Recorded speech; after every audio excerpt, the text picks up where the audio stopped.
얼마 전에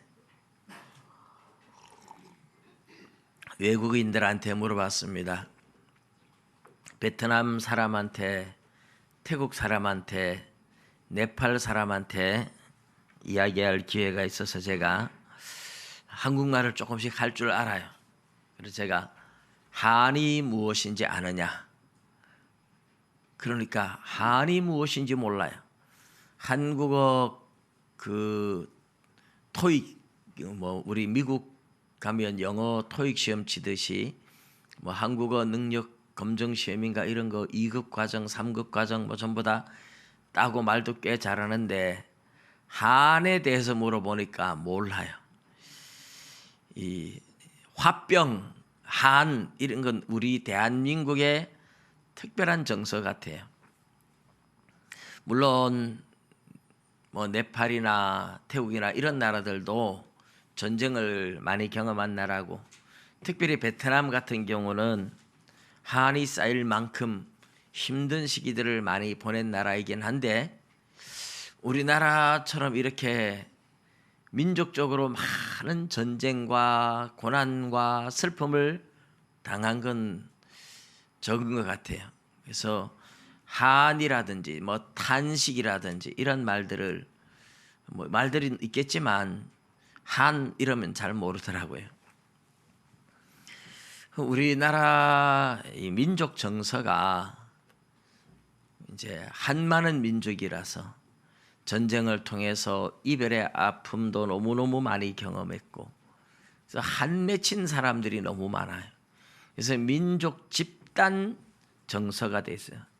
이런 걸 집단 무의식이라고 불러요. 집단 무의식이라고 부르는데, 그래서 한많은 이런 어떤 노래를 부르면 사람들이 자기도 모르게 같은 한이 올라오면서 공감대가 형성되고 그런 경우들이 참 많은 것 같습니다.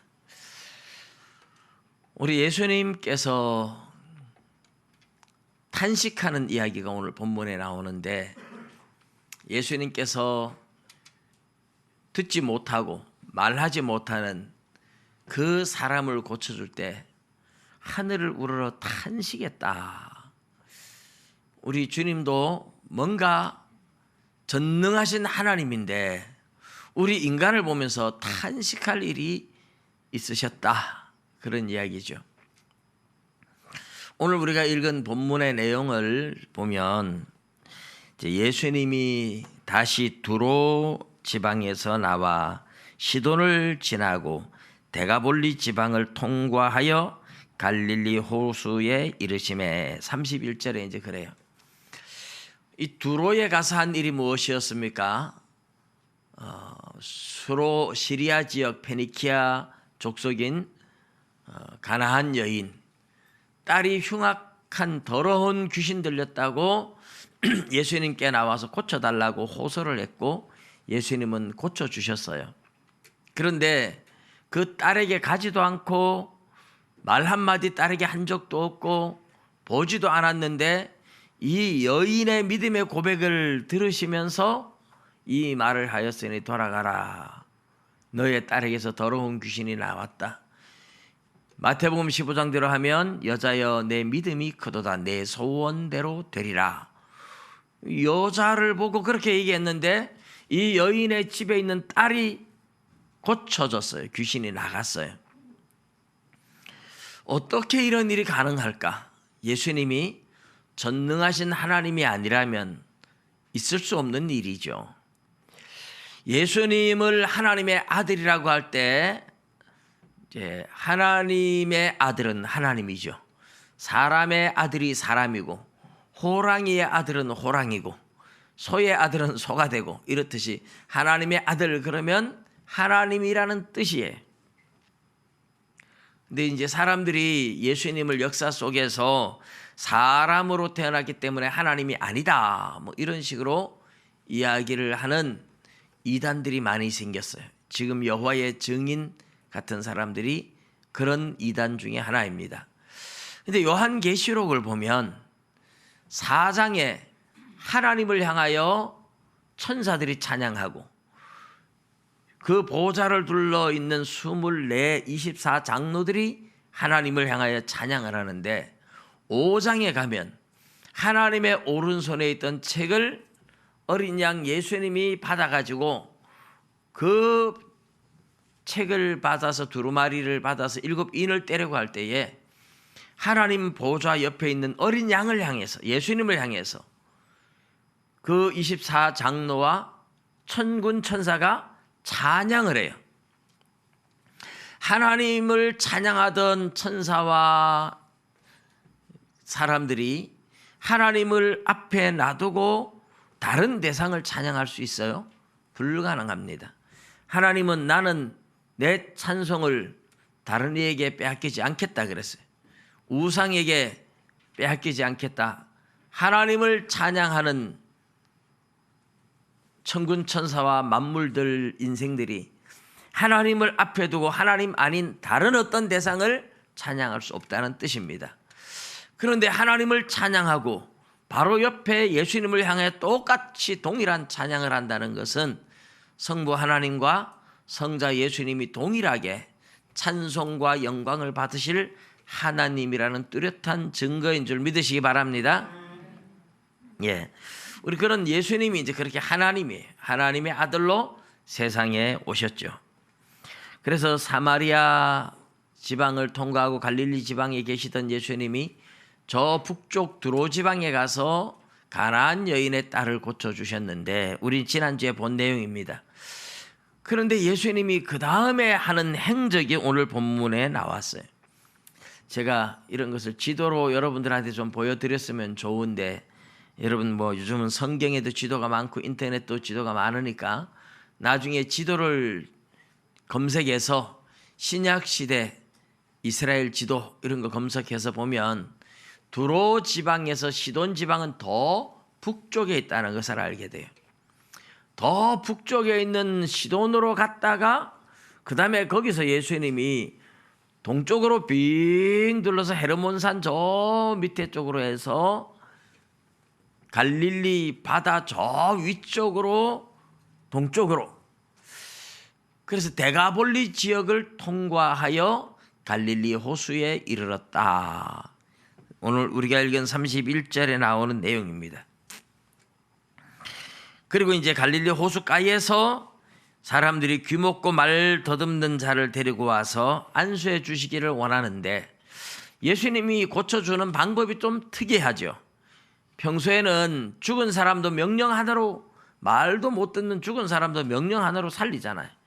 멀리서 보지도 않고 귀신도 쫓아내고 중풍병자도 고치고 멀리 있는 사람도 그렇게 고치시기도 하는 그 예수님이 이 듣지 못하고 말 못하는 이 사람을 고치는데 특이한 방법으로 무리를 떠나서 가서 사람들을 떼어놓고 그 사람의 양쪽 귀에다가 손가락을 집어넣고 또 침을 뱉어가지고 그 사람 혀에다 손을 대시고 그리고 에바다 하늘을 우러러 탄식하시다니까 에바다 이러니까 혀가 풀리고 귀가 열리고 이제 말을 했다.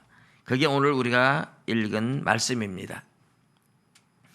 오늘 이 본문을 가지고 우리가 뒤에 이제 병을 고쳐주는 요 장면을 이제 나누기 전에 앞에 31절에 나오는 내용을 보면 아주 특이한 장면이죠. 예수님이 이 가나안 땅에 이스라엘 땅을 벗어나서 이방인 땅으로 잘 가신 적이 없는데 어린 시절 태어나자마자 애굽으로 피난 갔을 때 6년 동안 애굽에서 피난 생활할 때 이방인의 땅에 가 있었어요. 그리고 사역하는 중에 이때 두로와 시돈을 거쳐서 데가볼리 지역을 통과해서 오는 이 과정, 이방인들의 지역을 순회했다 이렇게 볼 수 있습니다. 왜 그랬을까? 성경은 거기에 대해서 침묵하고 있어요. 침묵하기 때문에 우리도 너무 자세하게 알려고 하면 안 됩니다. 성경이 침묵하는 데는 이유가 있겠죠. 그런데 여러분 이 침묵을 통해서도 뭔가 들려주려고 하는 것도 있어요. 사도행전 18장 23절에 보면 바울 사도가 전도여행을 하는데 1차, 2차 전도여행을 마치고 3차 전도여행을 갈 때 이 사도행전 18장 23절에 보면 바울 사도가 저 오늘날로 말하면 터키 지역인데 소아시아라고 당시에는 불렀는데 그 갈라디아 지방과 부르기아 지방을 다니며 제자들을 굳게 하니라 이렇게 나옵니다. 그렇게 딱 한 절 나와요. 갈라디아 지방과 부르기아 지방을 다니면서 제자들을 굳게 하고 그 다음에 간 곳이 에베소 지역입니다. 바울 사도는 에베소 지역에서 3년 동안 전도하면서 교회를 크게 부흥시키고 이제 그곳에서 고린도 교회에 편지를 보내면서 편지를 적어도 4통 내지 5통을 보냈어요. 그래서 그것이 고린도 전서, 고린도 후서가 된 겁니다.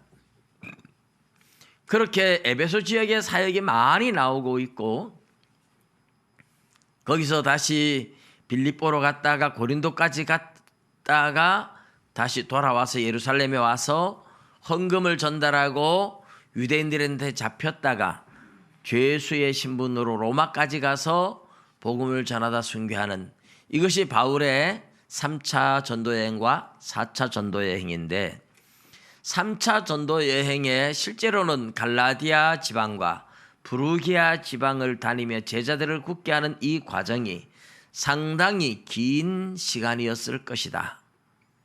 왜냐하면 오늘날처럼 차를 타고 다닌 게 아니에요.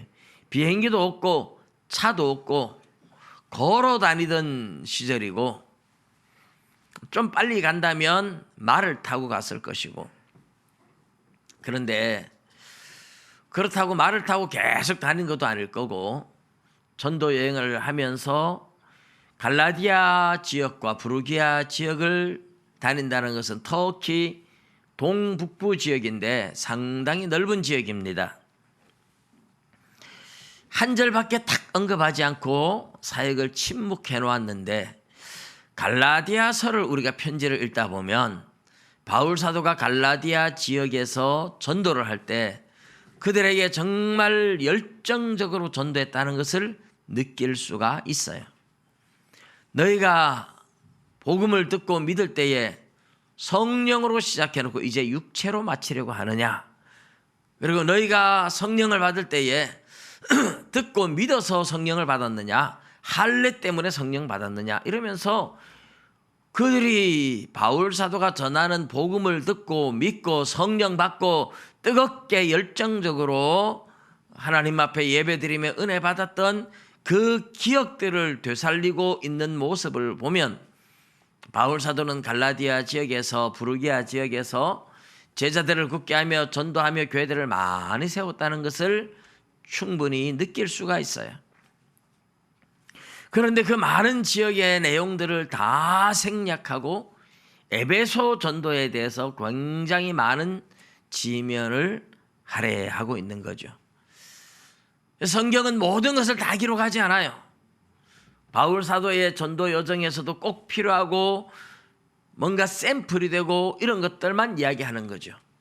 요한복음에 보면 예수님이 행한 기적, 수많은 기적들을 다 기록한다면 이 세상의 그 모든 내용을 기록한 책을 다 두기에도 부족하겠다.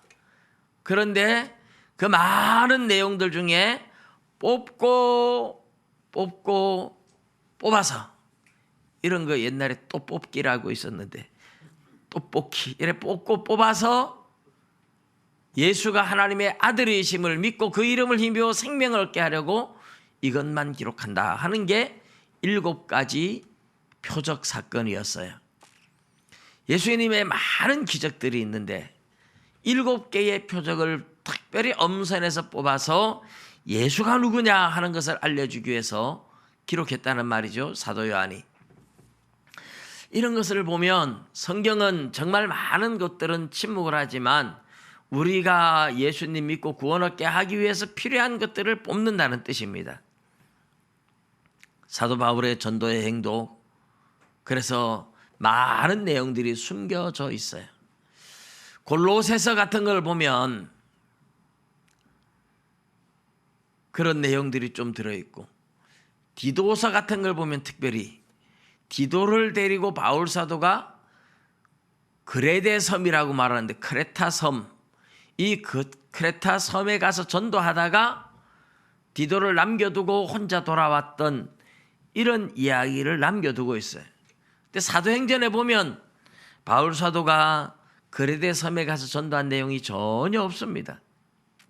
그런데 편지에 보면 바울 사도가 크레타 섬에 가서 전도했던 흔적이 나와요. 그래서 우리 성경을 보면서 모든 것이 다 기록된 게 아니고 정말 중요한 것들, 알려야 할 것들만 뽑았다, 이렇게 알 수 있죠. 예수님이 두로 지역, 그 다음에 시돈 지역, 데가볼리 지역을 다니는데 예수님 할 일 없이 그냥 구경하러 갔을까요? 예수님이 세상 구경이 좋아서, 그렇다면 여기 말고 다른 데 더 좋은 구경거리가 많았을 겁니다.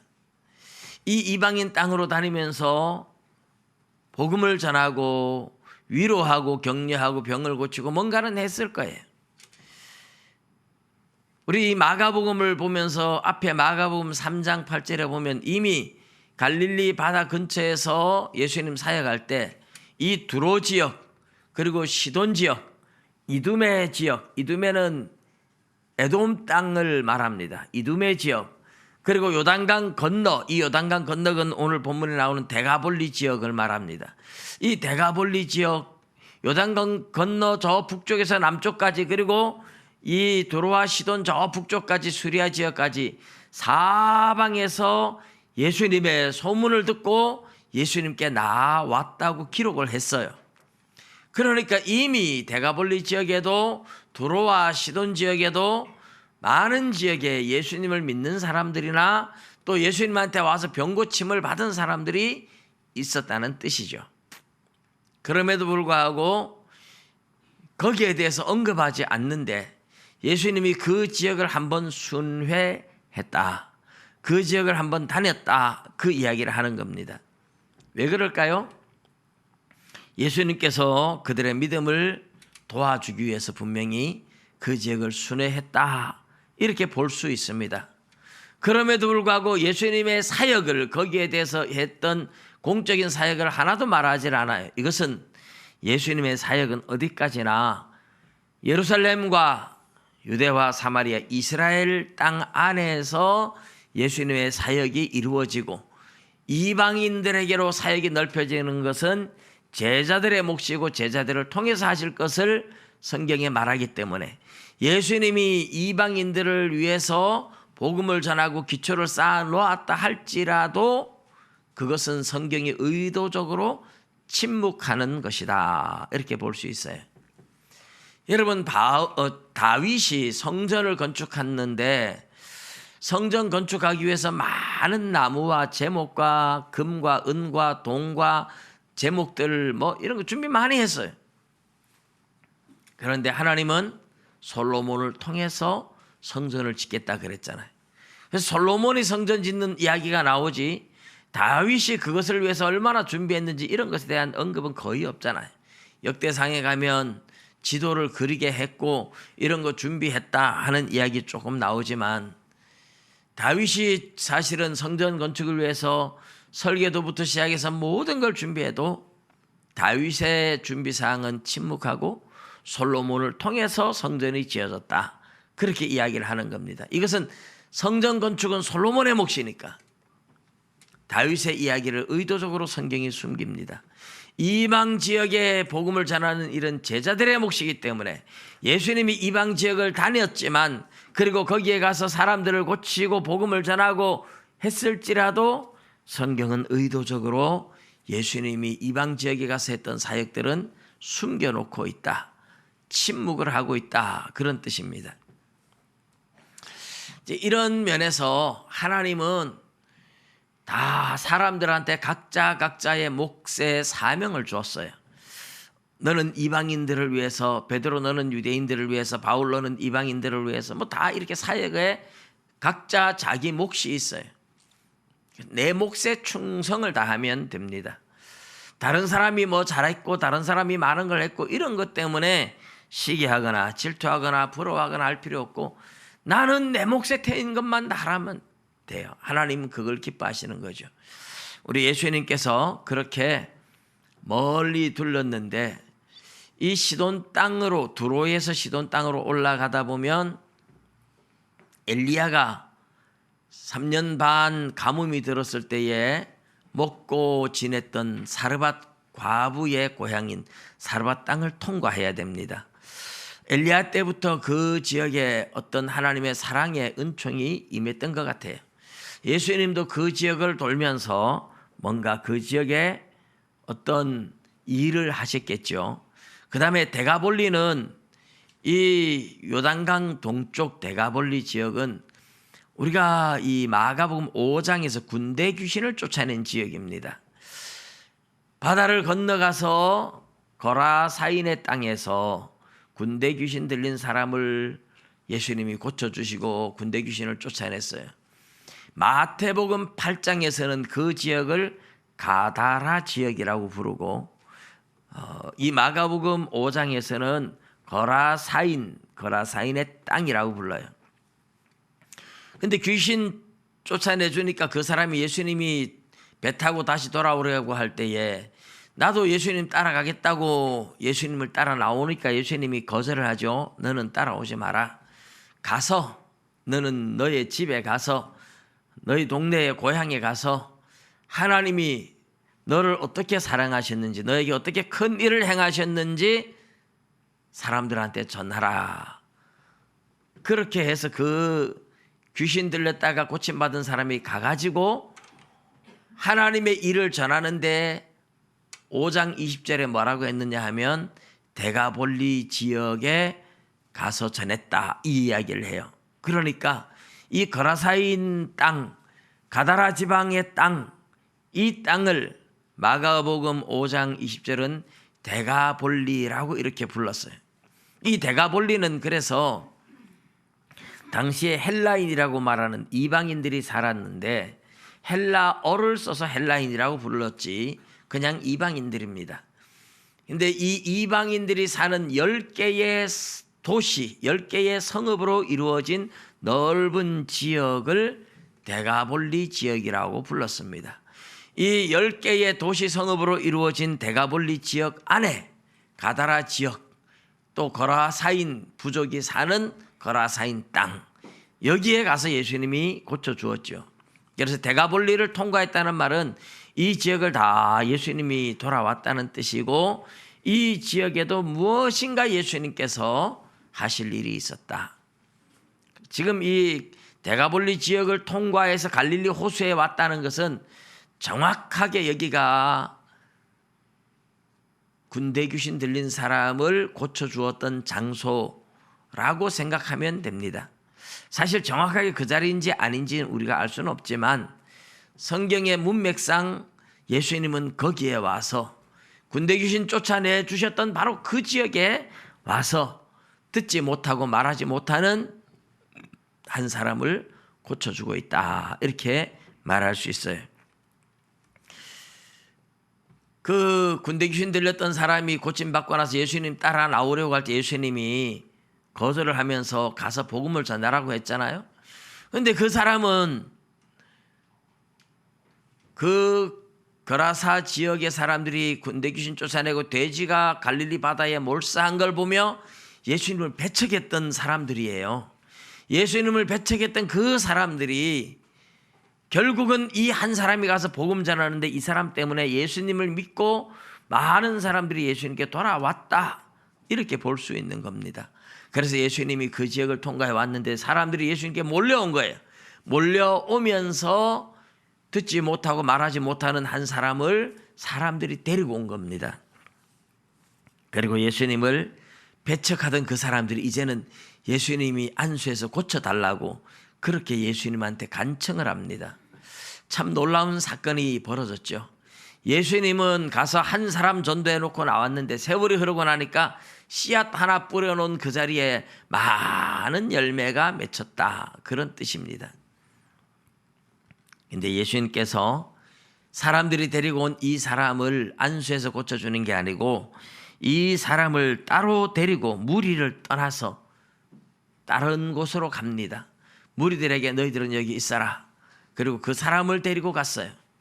무리를 떠나서 가셨다는 이 이야기 속에는 아마 예수님이 완전히 혼자만 데리고 갔다 이런 뜻은 아니고 제자들과 이 환자 한 사람 데리고 예수님이 따로 갔다.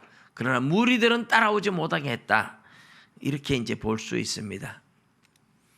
제자들이 갔는지 안 갔는지에 대한 언급은 없죠. 그러나 예수님은 제자들이 보는 데서 이 일을 행했을 것이고 예수님이 행하는 이 일을 봤기 때문에 성경 기록에도 이렇게 남았을 것이라고 볼 수 있습니다. 그리고 또 하나 우리가 미리 염두에 둬야 할 것은 이 환자는 태어날 때부터 듣지 못하고 말하지 못하는 사람은 아니었다 하는 겁니다. 헬렌 켈러 같은 사람은 태어나서부터 그런 건 아니었지만 아주 어릴 때 질병으로 인해서 보지 못하고 듣지 못하고, 근데 사람이 보지 못하고 듣지 못하면요, 듣지 못하면 말을 배울 수가 없어요. 말은 어떻게 배우느냐 하면 자꾸 들어서 배우는 거거든요. 내 귀에 들리니까 따라 하다가 배우는데, 그래서 보통 듣지 못하는 사람은 말도 못하게 귀머거리와 벙어리 같이 된다 이렇게 말을 하죠. 근데 예수님이 이 사람을 고쳤을 때, 에바다 하고 고쳤을 때 이 사람의 혀가 풀리고 말이 분명하여졌다 그랬죠. 말이 분명하여졌다는 말은 뭡니까? 말을 할 줄 안다는 뜻입니다. 말을 할 줄 아는데 이 사람은 중간에 어떤 질병이 왔든지 간에 말을, 귀신 들렸든지 간에 말을 못하게 된 거죠. 근데 고침을 받으니까 말을 할 줄 아는 거예요. 그것은 전에도 말할 줄 알았기 때문에 말을 할 줄 알았다 이런 뜻이죠. 그래서 이 사람은 태어날 때부터 듣지 못하고 말하지 못하는 그런 사람이 아니라 살아가면서 어떤 질병으로 인해서 그렇게 됐다 이렇게 볼 수 있어요. 귀신이 들렸든지 질병이 들렸든지. 이 침을 놓는 사람 가운데에 손에다만 침을 놓는 것을 수지침이라 그리고 귀에다가 침을 놓는 걸 이침이라 그래요. 귀 이자를 써서 이 이침은, 우리가 침은 주로 동양 사람들이 다 이렇게 동양에서 발달한 거죠. 근데 이 침은 프랑스에서, 유럽에서 개발해낸 거예요. 화재가 났는데 어떤 환자가 그 화재 속에서 몸이 불에 끄슬렸는데 귀도 이렇게 좀 불에 탔어요. 근데 귀가 불에 탔는데 병이 나은 거예요. 다른 데는 화상을 안 입었는데 귀가 화상을 입었는데 이 사람이 귀가 화상을 입었는데 병이 나왔어요. 그래서 신기해서 연구를 하다가 이 침을 개발했는데, 근데 이 귀 이거 하나 잘려도 사람이 사는데 이런데요, 이 귀에 침을 잘못 맞은 사람이 말을 못하는 사람이 생기더라고요. 귀에 침을 놨는데 어떻게 잘못 침을 맞으니까 사람이 말하는 기능을 잃어버려요. 말을 하고 싶어도 못해요. 참 우리 인체는 정말 신비한 겁니다. 이 사람이 지금 말하지 못하고 듣지 못하는 사람이에요. 못 들으니까 예수님이 이 사람한테 어떤 명령을 해도 예수님이 고쳐주시는지 저절로 나았는지 이 사람 알 길이 없잖아요. 그래서 예수님은 예수님이 고쳐주고 있다 하는 것을 깨닫게 하는 방법이 손가락을 가져다가 양쪽 귀에다가 넣는 그런 행위들이고, 침을 뱉어서 혀에 대며, 이건 참 이해하기 어려운 부분이에요. 이제 구약의 율법서를 보면, 레위기서를 보면 부정한 사람이 누구한테 침을 뱉어도 그 사람도 부정해지고 이러죠. 그런데 이제 거꾸로 말하면 예수님이 침을 뱉으면 부정한 사람도 오히려 정결해진다, 이런 의도로 볼 수도 있습니다만, 요한복음 9장에 날 때부터 소경된 사람의 눈을 고쳐줄 때도 침을 뱉어가지고 진흙을 이겨서 눈에 발라주는데, 그것은 뭐 물이 없으니까 더러운 흙을 눈에 발라서 물에 가서 씻으라 하기 위해서 침을 뱉었다 이렇게 볼 수도 있습니다만은, 이것은 예수님께서 침을 뱉어서 손을 혀에 댔다 이 말이 침을 어디에 뱉었는지에 대한 언급도 없고, 침을 뱉었다는 말과 그 사람의 혀에다가 예수님 손을 댔다 이렇게만 나와 있기 때문에 이 내용을 정확하게 알 길은 없습니다. 그러나 예수님의 이런 행위가 유대인들한테, 특별히 듣지 못하고 말하지 못하는 이 사람이 느끼기에는 예수님께서 자기 치료를 위해서 뭔가 하고 있다는 것을 느낄 수 있게 만들어주는 행위였다 이렇게 볼 수는 있어요. 그렇게 하시고 예수님께서 하늘을 우러러서 탄식하시면서 에바다 하고 말씀하시는데, 에바다 하는 말이 아람어인데 아람어 그대로 에바다를 썼어요. 그러니까 헬라어를 아는 사람들이 성경을 헬라어로 읽는데 에바다를 이해하지 못할까 봐 이는 열리라 하는 뜻이다 하고 해석을 덧붙여 주었습니다. 그리고 나니까 혀가 맺힌 것이 풀려 말이 분명하여지고 귀도 열리고, 예수님이 열려라 그러니까 열려졌다는 거죠. 예수님께서 아무에게도 말하지 말라 그러지만 오히려 더욱 널리 전파되고 사람들이 매우 놀랐다 하는 이야기를 합니다. 오늘 우리가 에바다 하는 이 예수님의 탄식 소리를 듣는 거예요. 예수님이 이 병자를 고쳐주는 특별한 행동을 왜 하셨을까? 왜 이런 행동을 통해서 병자를 고쳤을까?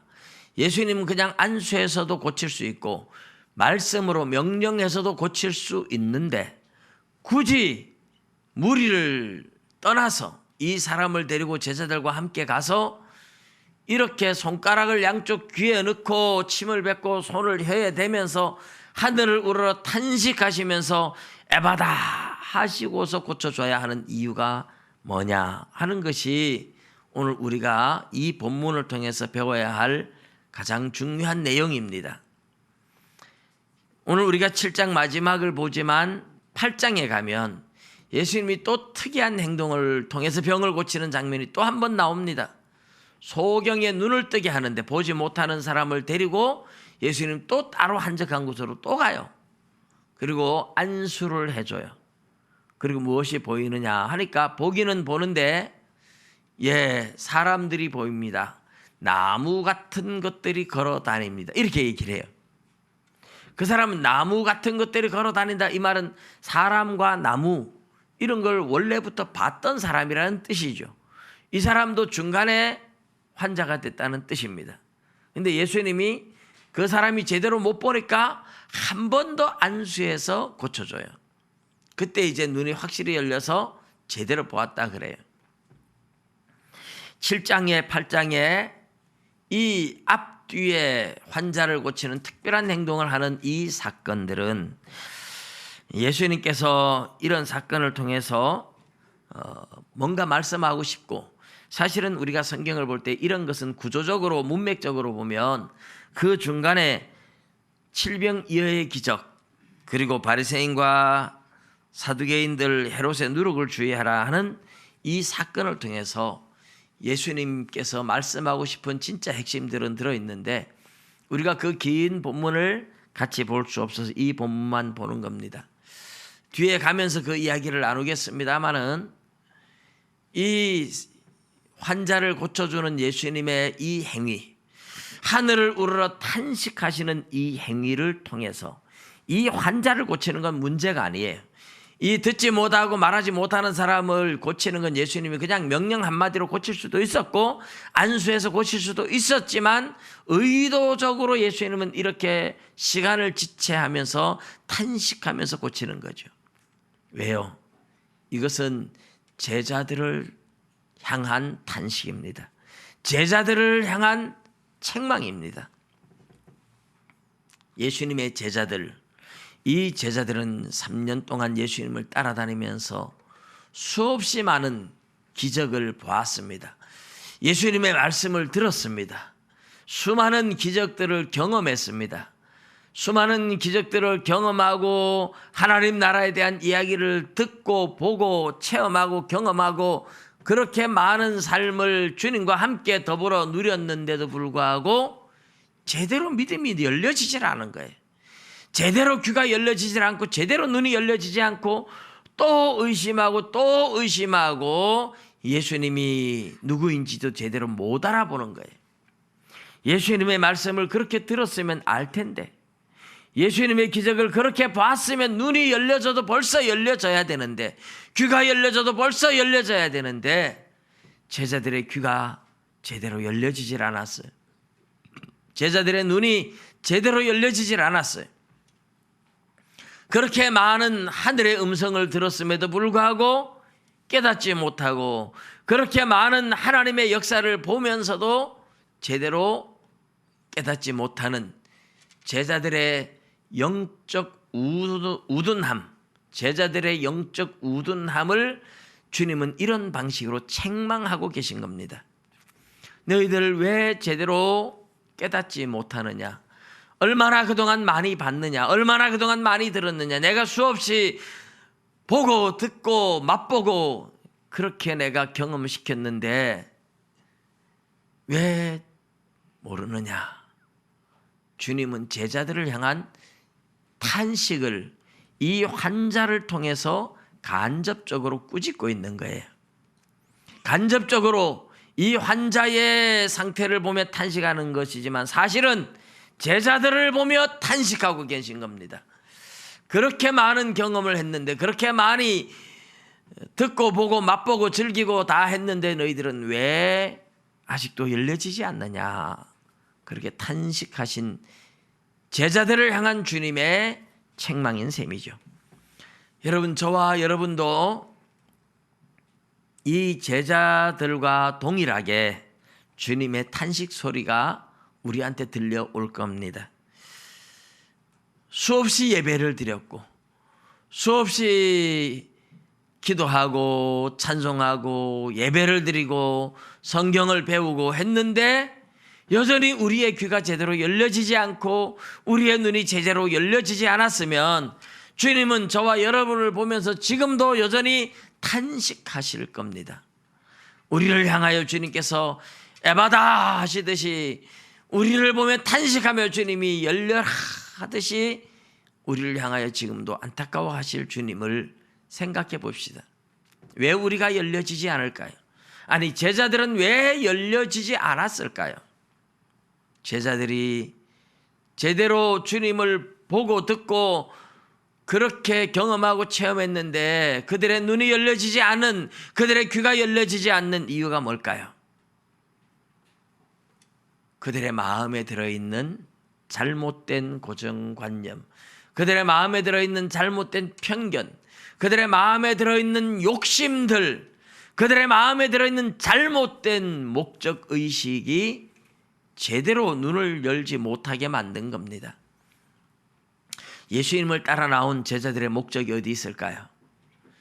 예수님을 따라 나와서 주님의 제자가 되어서 세계 만방에 복음을 전하다가 순교할 것이라고 생각하면서 예수님을 따라다닌 제자들이 있을까요?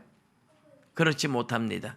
예수님을 따라다니면서 뭔가 예수님을 왕으로 모시고 예수님이 왕으로 등극할 때 우리가 한자리 할 거다, 우리가 영의정 좌의정 우의정 누가 벼슬을 할 건가, 이런 생각들을 가지고 늘 서로 제자들끼리 서로 다투고 시기하고 경계하고 의심했잖아요. 제자들의 마음속에 들어있었던 이 욕심 자체가 세상에서 잘 먹고 잘 살고 벼슬하고 그런 목표 자체가 처음부터 빗나가 있기 때문에 그런 목표를 가지고 예수님의 이야기를 들으니까 내가 듣고 싶은 것만 듣고 보고 싶은 것만 보면서 깨닫지 못하는 겁니다. 여러분, 우리가 여행을 가도요, 내가 보고 싶은 것만 보면 옆에서 다른 어떤 사건이 일어나도 못 봐요. 똑같이 보고 똑같이 듣고 지나갔는데 어떤 사람 너 그거 봤나? 그럼 못 봤는데, 무슨 일이 있었는데? 그 못 본 사람은 왜 못 봤을까요? 내가 좋아하는 거, 내가 보고 싶은 것만 보다가 그거는 그냥 스치고 지나가는 겁니다.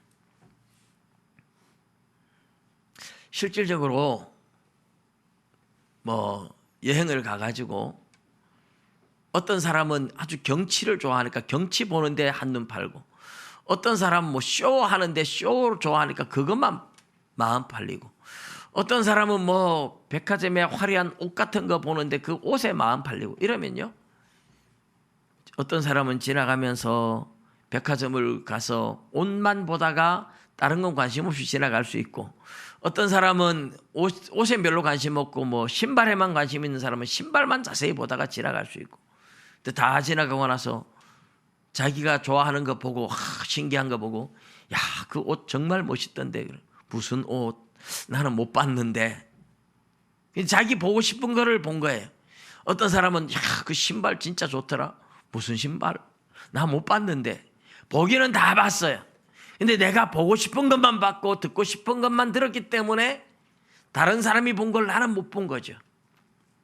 제자들이 예수님을 따라다니면서 예수님한테 어떻게 하면 잘 보이고 어떻게 하면 벼슬 얻을까, 여기에만 관심이 있다 보니까 진짜 주님께서 베풀었던 은혜와 긍휼과 하나님 나라의 일을 제자들이 제대로 몰랐다는 뜻입니다.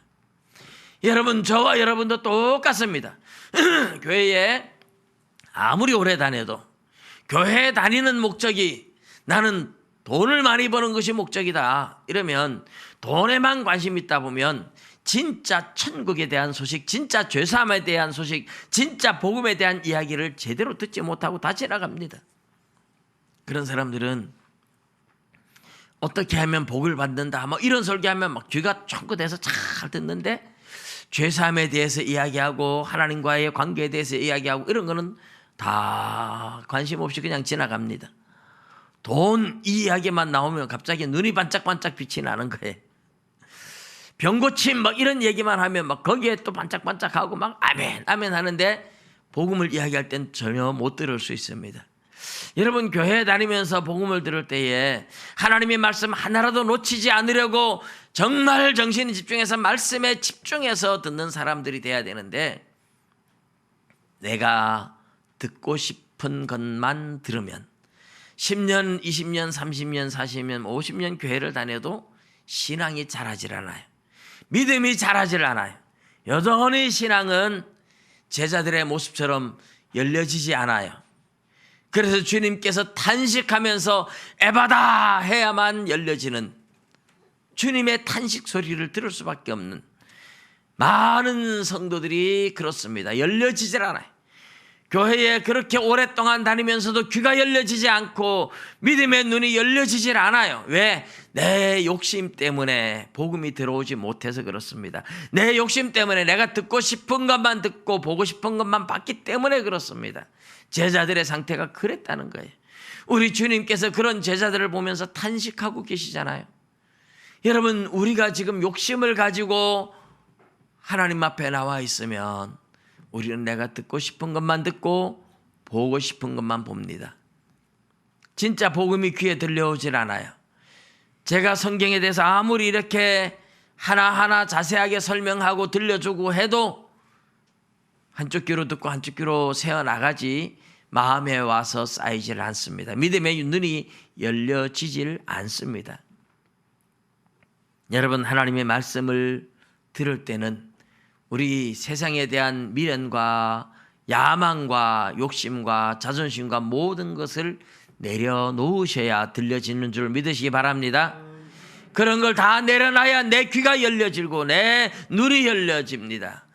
우리가 예수 그리스도를 믿는 것은 죄를 용서받아 영원한 하나님 나라 천국 백성으로 천국에 들어가기 위한 것이지, 이 세상에서 잘 먹고 잘 사는 것이 주 목적이 아니기 때문입니다. 그래서 우리가 복음을 들을 때에 순수한 마음으로 세상에 대한 모든 욕망들을 내려놓고 들어야 진짜 복음이 들려지는 겁니다. 교회를 다니면서 내가 살기 힘들고 어려운 이 세상에서 힘든 이 문제를 해결하겠다 해서 거기에만 관심을 가지고 복음을 들으면 문제도 해결되지 않고 믿음의 눈도 열려지질 않아요. 복음을 들을 때는 순수하게 들으셔야 됩니다. 복음을 들을 때는 마음의 모든 욕심을 내려놓고 들으셔야 됩니다. 내 듣고 싶은 것만 듣는 것이 아니라 하나님이 나에게 무엇이라 말씀하시는지 순수하게 들어야 됩니다. 그래야 믿음의 눈이 열려지고, 믿음의 눈이 열려지고, 귀가 열려지고, 그러면 이 땅에 살아가면서 어려운 문제는 자동으로 해결되어지는 줄 믿습니다. 이 땅의 문제만 해결하겠다고 교회 와서 아무리 들어야 천국 백성도 못 되고 땅의 문제도 해결 안 되는데, 땅의 문제 내려놓고 욕심 내려놓고 복음의 귀를 기울일 때에 눈이 열려지고 귀가 열려지고 마음이 열려지고 천국 백성이 되면 이 땅의 문제는 그 다음부터는 문제가 되지 않아요. 저절로 해결되는 겁니다.